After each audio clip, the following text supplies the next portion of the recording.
Ambush Part 6, another light topic before we get into the more serious topics.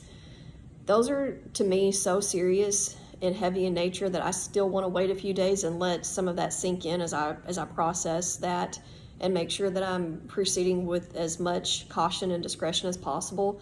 But there was something I remember today that the Texas State Regent brought up, and that is the legal memo that my chapter received from the Center for American Liberty. So before I get into what she said about it, I'll tell you really quickly how that came about.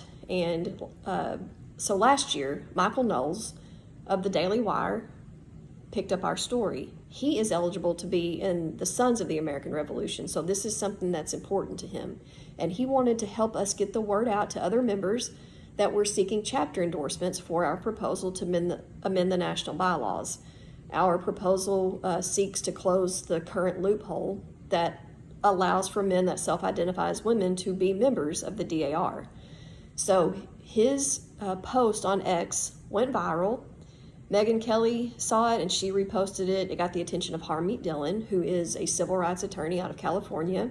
She has a nonprofit called the Center for American Liberty, and they take up very worthy causes. If you will go Google them, they have defended young people who were preyed upon by the medical industry that transitioned at an early age via surgeries and hormone therapy.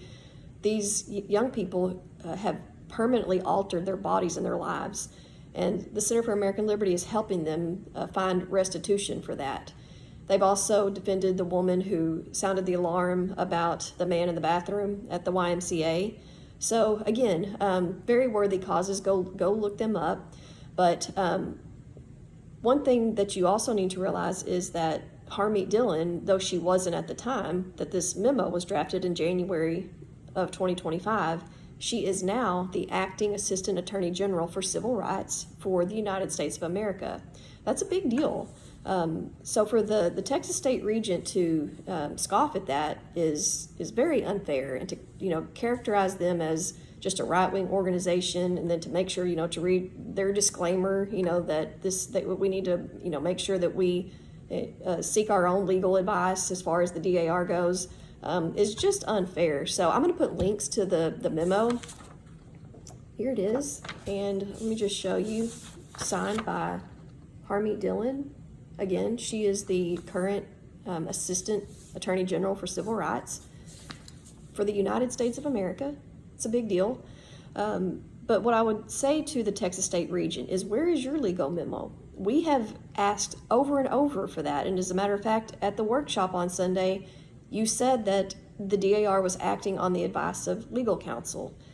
All we're asking for is to see some shred of basis for what this decision was based on. Why were we told that we would lose our nonprofit status if we did not add that anti-discrimination language? And why are we being told that if we exclude men that bring a birth certificate that says they're woman, that's discrimination? We would like to see the case law, any kind of a statute, anything that we can hang our hat on. We're open to it. Where is your legal memo?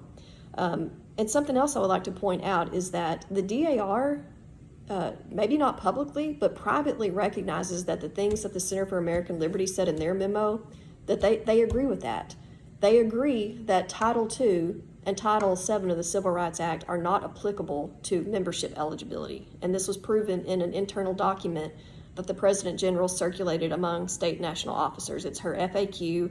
We've linked it several times. You can go look at it. But if you'll look at number 6 and number 7 on that list, it confirms that they understand this as well. So again, I asked the Texas State Regent and others in leadership, where are the legal memos that y'all are basing this decision on? We're open to seeing it. Stay tuned for more. We'll cover the heavier topics in the coming days.